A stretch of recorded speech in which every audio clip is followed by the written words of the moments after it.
Sierra de Historias, con Alberto Garín. Cuando pensamos en Venecia, indudablemente pensamos en la ciudad de los canales, las góndolas, los puentes.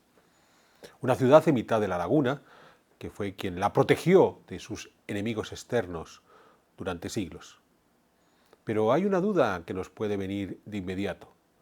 ¿Y estas gentes cómo hacían para beber agua? Porque al final la laguna es de agua salada y la isla estaba perfectamente aislada del continente durante siglos. No habría un acueducto hasta la Edad Moderna. De nuevo, ¿cómo hacían los venecianos para tener abastecimiento de agua? Ya he citado ese acueducto, relativamente moderno, pero en esencia utilizaron dos sistemas: almacenar hasta la última gota de agua de lluvia, para lo que crearon un modelo de pozos, aljibes, capas freáticas artificiales realmente interesante. Y si la cosa no era suficiente, pues había que acarrear agua desde el continente. En cualquier caso, este sistema de almacenaje de agua ha configurado dentro del paisaje urbano veneciano una serie de espacios realmente llamativos, los denominados campos, grandes plazas en donde inevitablemente nos vamos a encontrar el brocal de un pozo y unos cuantos sumideros por donde se recibía ese agua de lluvia. Vamos a tratar de entender cómo funcionaba todo este sistema. Cuando la ciudad de Venecia surgió hacia los siglos V o VI después de Cristo, surgió como un poblado refugio para todas aquellas personas, todos aquellos romanos que en la terraferma, en el Véneto, se estaban viendo sometidos a los ataques de los diferentes grupos bárbaros que en esos siglos V y VI cruzaron estos territorios. Los visigodos a comienzos del siglo V, los hunos a mediados de ese siglo V, los érulos y los ostrogodos a finales de ese siglo V, o los lombardos en la segunda mitad del siglo VI. Huir a esta laguna fangosa donde había una serie de múltiples y pequeñas islas pareció una solución adecuada, pues de esta manera la propia laguna se convertía en la mejor forma de protegerse del ataque por tierra de todos estos grupos bárbaros que no se iban a poner a montar una flota para poder asaltar la propia laguna, porque a la larga merecía la pena ir construyendo esa flota a por todos estos desarrapados que habían huido y se habían protegido en los islotes.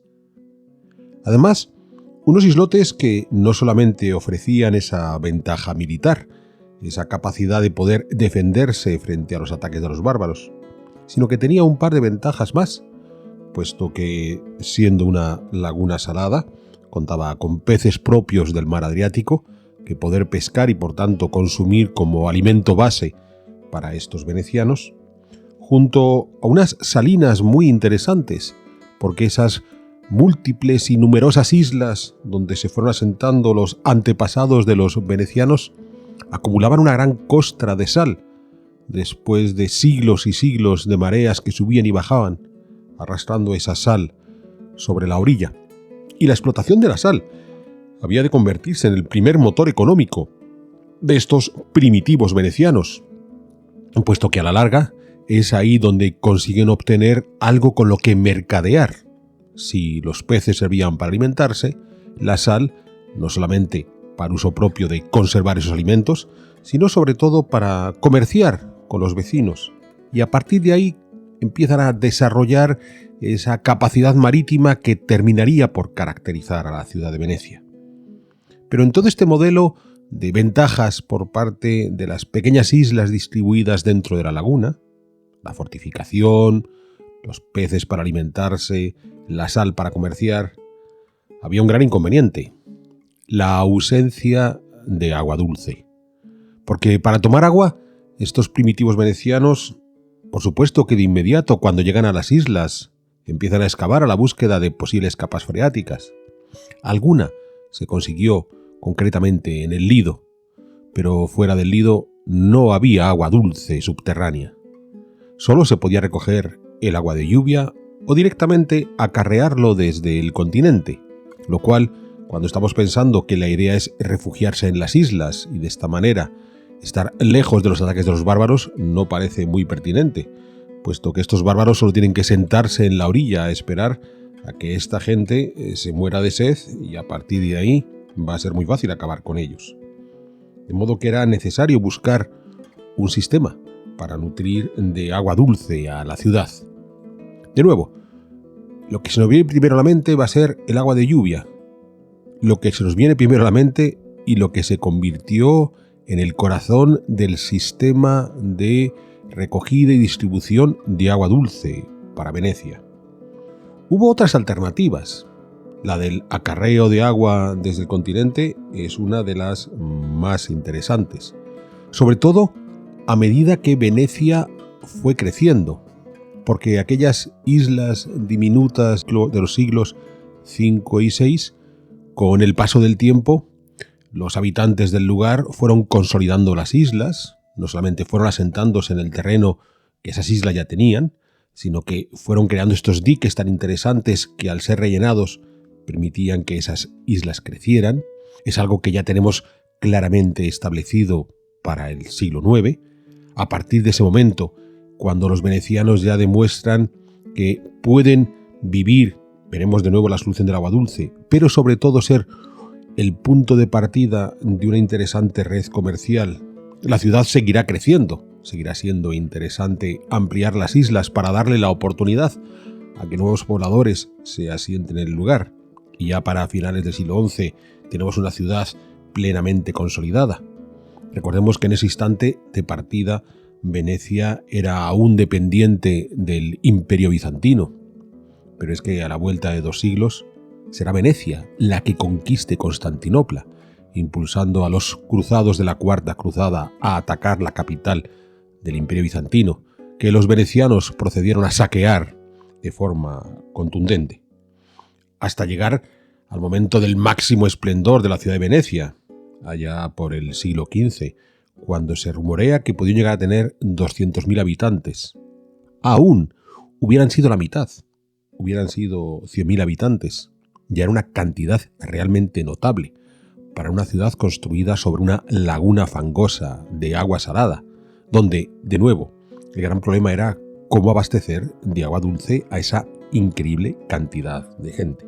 Como digo, más allá de acumular el agua dulce, una alternativa era el acarreo de agua, y la presencia de los aguadores ya está perfectamente constatada, al menos desde finales del siglo XIV, comienzos del siglo XV, los llamados acquaroli o burchieri, gentes que acudían esencialmente a los ríos del interior de la terraferma a cargar sus cubos, sus recipientes, después los ponían en lanchas, en barcas, en góndolas, se adentraban en la laguna y los depositaban dentro de los aljibes, de los que voy a hablar a continuación, en Venecia, o directamente lo distribuían por la ciudad a aquellos clientes que querían adquirirles ese agua. Llevamos varios años produciendo nuestros programas de divulgación de historia e historia del arte a través de Sierra de Historias. Y lo hemos conseguido gracias al apoyo de todos ustedes que con regularidad se han convertido en espectadores de nuestros vídeos. Nos gustaría poder seguir haciéndolo y para ello hoy me atrevo a pedirles su apoyo. Les voy a pedir que se suscriban a nuestro canal aquellos que aún no lo han hecho, para así estar al corriente de las nuevas producciones que vamos incorporando a este canal. Y además invitándoles a aquellos que nos puedan echar una mano económicamente a hacerse miembros de Sierra de Historias, porque esa es la mejor forma de garantizar que podemos seguir adelante con nuestro trabajo, en donde nuestro empeño por lograr una divulgación histórica en la que el arte sea fundamental es la clave. Sé que muchos de ustedes aprecian este trabajo y sé que van a poder hacer ese esfuerzo de modo que permitan agradecérselo por adelantado. Y ahora sigamos disfrutando de nuestras Sierra de Historias. Para mejorar el servicio de estos acarreadores de agua, entre 1609 y 1611 se construyó un canal muy interesante, la Seriola, que lo que hacía es que llevaba el agua del río Brenta hasta la localidad de Molanzani, en la orilla del continente. Todavía no es un acueducto que cruce hasta las islas de Venecia, pero lo que se trataba de evitar era que estos aguadores tuvieran que ir tierra adentro buscando un punto cómodo en el que abastecerse de agua, aunque fuera en ese propio río Brenta. Directamente se acondicionó un espacio limpio, saludable, donde era mucho más sencillo poder cargar los recipientes de agua, y a continuación con las barcas los aguadores volvían a cruzar la laguna y en ese momento ya podían descargar el agua, insisto, bien en los aljibes, bien casa a casa de aquellos que les compraran directamente el agua. Porque el acueducto propiamente dicho, el acueducto que llevara el agua desde el continente hasta Venecia, no se construyó hasta 1884. Es decir, los venecianos están recibiendo agua corriente desde el continente desde hace poco menos de siglo y medio. Muy llamativo, porque entonces, si todo lo que disponían eran del acarreo de los aguadores, ¿de dónde venía esa mayor cantidad de agua que inevitablemente necesitaban? Porque para alimentar una ciudad de 100.000 habitantes, cada día habrían tenido que tener miles y miles de aguadores trayéndoles ese agua. Pues aquí es donde hemos de entender ese singular sistema que establecieron los venecianos para acumular agua dulce y que queda plasmado claramente en su traza urbana. Venecia es una ciudad que, a poco que uno la recorra, le va a sorprender el contraste entre sus calles, muchos callejones, los canales, numerosísimos y algunos bastante estrechos, y la gran cantidad de plazas abiertas que hay. Muchos de estos callejones realmente estrechos, de repente terminan en una plaza abierta. Y en absolutamente todas las plazas abiertas de Venecia encontramos un pozo. Encontramos el brocal del pozo. Encontramos esa estructura cilíndrica a la que estamos acostumbrados en el mundo entero, que nos indica un lugar donde podemos sacar agua de forma subterránea, arrojando, por ejemplo, un cubo al interior de ese pozo. Ya digo, no hay una plaza en Venecia que no disponga de ese pozo. E incluso, cuando ya se ponen finos, en los patios de las casas o en las calles más anchas, también nos vamos a encontrar esos pozos. ¿Cómo funciona el sistema? Pues lo que crearon fue un modelo de almacenaje de agua realmente interesante. En estas plazas lo que tenemos de manera subterránea son gigantescos agujeros excavados hasta cierta profundidad, por lo general 3 metros, 3 metros y medio de ancho, en diámetro. Después está la profundidad, no va a bajar muchos metros, porque si no rápidamente entrarían en contacto con el agua salada, y ese agujero se recubría con una ancha capa impermeabilizante que había de impedir que ese agua salada se introdujera al interior de lo que se había convertido en una cisterna. A partir de ahí, por encima de ese gran agujero, se colocaban una serie de sumideros que habían de recoger el agua de lluvia. Esa agua de lluvia se precipitaba por esos sumideros hacia el interior del aljibe, el cual estaba rellenado, la mayor parte de él, por una gran cantidad de arena que había de servir de filtro. Es decir, el agua entraba por los sumideros, era filtrado llevándose hacia el centro del aljibe a través de esa arena, y los pozos que vemos son los conductos verticales que nos llevan hacia ese centro del aljibe donde se acumulaba el agua ya filtrada, que de esa manera se volvía más potable y que se extraía para ser utilizada para el consumo de los seres humanos. De ahí que hemos de darnos cuenta que no solamente tenemos estas plazas en las que nos encontramos inevitablemente los pozos, sino que si aguzamos la mirada vamos a encontrar estos sumideros por doquier, donde se recibía ese agua. Por supuesto, como había que aprovechar hasta la última gota de agua de lluvia, a esos depósitos que quedaban por debajo de los sumideros también era donde confluían los canalones de los tejados. Cuando llovía, no solamente se precipitaba el agua, obviamente sobre las plazas, también sobre los tejados de las casas, que eran recogidos por unos canalones que se conducían de manera vertical hasta ser introducidos de forma subterránea al interior de esos depósitos debajo de los sumideros. De modo que, una vez más, cualquier gota de agua que se precipitara sobre Venecia era conducida automáticamente hacia esos depósitos por debajo de los sumideros, que a continuación ese agua se permitía entrar dentro del aljibe, cruzando esos filtros de arena para llegar hasta el espacio central, donde se llegaba el pozo, esa estructura vertical, para sacar el agua para su consumo. Un sistema realmente interesante que, de nuevo, se encuentra repartido por toda Venecia. Tenemos cientos y cientos de estos aljibes, la mayor parte, como decía, en plazas públicas, algunos en patios privados. Es cierto que desde el momento que se estableció el acueducto a partir de 1884, el sistema de los aljibes de lluvia dejó de utilizarse. Y probablemente si volviera a emplearse la calidad del agua obtenida mediante ese sistema de recoger agua precipitada filtrada con la arena, nos parecería poco deseable para nuestros estándares contemporáneos. Pero para los venecianos del siglo X, del siglo XV o del siglo XVIII, les parecía un agua de lo más respetable y que les permitía llevar adelante su vida cotidiana. Ya digo, una ciudad que llegó a tener cientos de miles de habitantes. En cualquier caso, este sistema de los aljibes en las áreas abiertas, lo que ha terminado por generar, como decía antes, es ese urbanismo tan singular, donde se combinan, por un lado, calles y callejones, canales y canalillos, con estas gran cantidad de áreas abiertas que nos sorprenden por doquier. Porque, una vez más, uno va paseando, va por las calles más estrechas y de manera inesperada se encuentra una gran plaza. Una gran plaza que, a la larga, por supuesto que no solamente ha cumplido esa función de ser el espacio donde se recogía el agua, una función que, como decía antes, hoy ya ha dejado de darse, sino que además es un lugar inevitablemente donde se reúne la gente, un lugar donde las cafeterías son cada vez más abundantes, pensando en la industria turística que tenemos en la actualidad dominando Venecia. Un lugar donde, por supuesto, que pueden llevar a cabo actividades comerciales, y es fácil durante el día encontrar puestos, sobre todo de comida, que se ofrecen a los venecianos en estas plazas.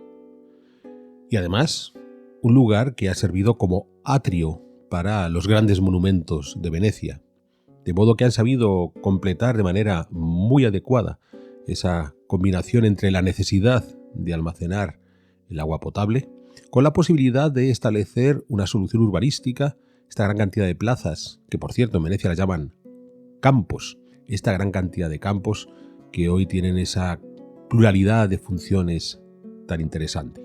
Y unos campos en los cuales, como decía al principio, está siempre omnipresente los pozos.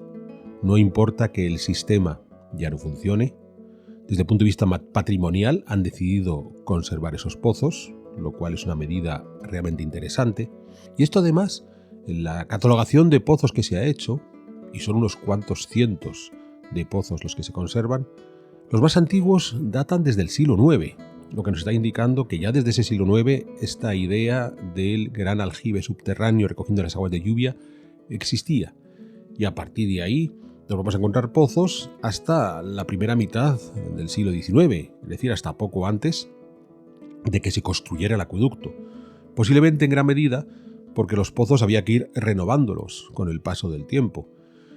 Muy llamativo, eran pozos cerrados y había responsables, aquella asociación de aguadores, aquellos burchieri, pues había burchieris encargados cada uno de su propio pozo, porque tenían que garantizar que el agua no se contaminaba, que la gente no consumía de forma abusiva ese agua, que la distribución era correcta. De modo que son pozos que hoy vemos cerrados, pero que siempre debieron estar cerrados, salvo cuando el burchiero de cada momento lo abriese para poder sacar el agua. Y unos pozos que a la larga se han convertido en parte del imaginario de Venecia. No siempre nos queda muy claro qué es lo que significan, pero tal como acabo de explicar, resulta muy interesante entender que es un complejísimo sistema de acumulación y distribución de agua. Y no olvidemos lo más importante, un sistema que tenía que estar en continua revisión, había que verificar en todo momento la calidad de la estructura del aljibe y sobre todo su impermeabilización, porque el problema no era que se podía entrar el agua salada de la laguna y por tanto al estropear el agua dulce este ya no se consumía, es que la contaminación podía ser mayor porque recordemos que la laguna de Venecia era a su vez el alcantarillado de la ciudad, para lo cual los venecianos jugaban con las mareas. Ellos podían arrojar todos sus desechos a la laguna a través de sus canales. La marea alta se encargaba de tomarlos y cuando la marea bajaba arrastraba todos esos desechos fuera de la ciudad. No es que sea la forma más higiénica que podamos concebir hoy de evacuar las aguas servidas de una ciudad, pero para los venecianos les resultó muy útil, lo que en cualquier caso nos indica la necesidad de que los aljibes funcionaran de una forma realmente muy correcta, en donde esa impermeabilización estuviera aseguradísima para evitar cualquier tipo de contaminación o que el agua directamente se volviera salada.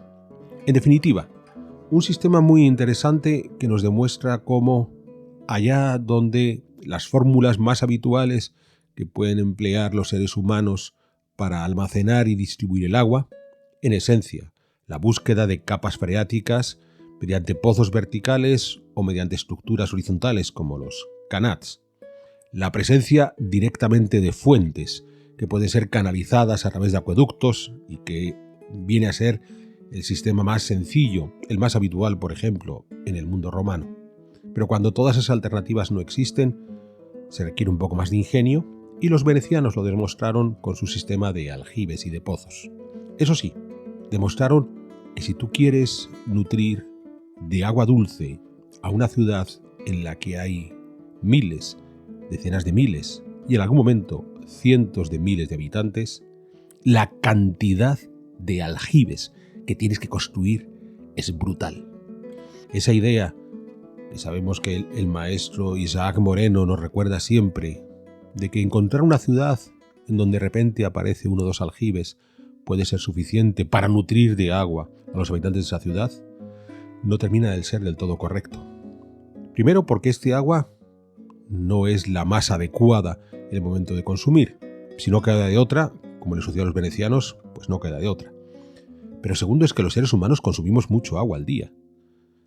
Es cierto, hoy consumimos mucho más, sobre todo por nuestros hábitos higiénicos o directamente porque la derrochamos sin parar mientes en lo difícil que es acumularla. Pero es que, aunque estemos en una ciudad tradicional donde en un sitio como Venecia el agua fuera un bien muy valioso que trataba de no derrocharse, eran demasiadas personas viviendo en esa ciudad para poder entender que solo podían conseguir tener suficiente agua dulce si el número de depósitos de los que disponía la ciudad eran cientos de ellos, por no decir algunos miles. Solo de esa manera Venecia podía estar segura de disponer de agua dulce. Y en cualquier caso, un agua dulce que era completada con el agua que acarreaban los burchieri. Unos burchieri que, como decía al principio, podían distribuir ese agua casa a casa, pero que en muchas ocasiones directamente volcaban el agua que traían dentro de los depósitos, para así seguir nutriendo estos aljibes, cuyos pozos son elementos tan significativos hoy en el paisaje urbano de Venecia.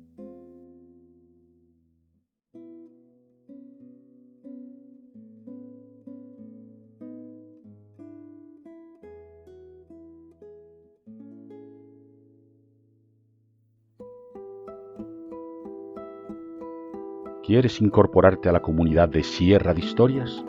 Pulsa el botón Unirme, apóyanos con tu contribución y conviértete en miembro de nuestro canal.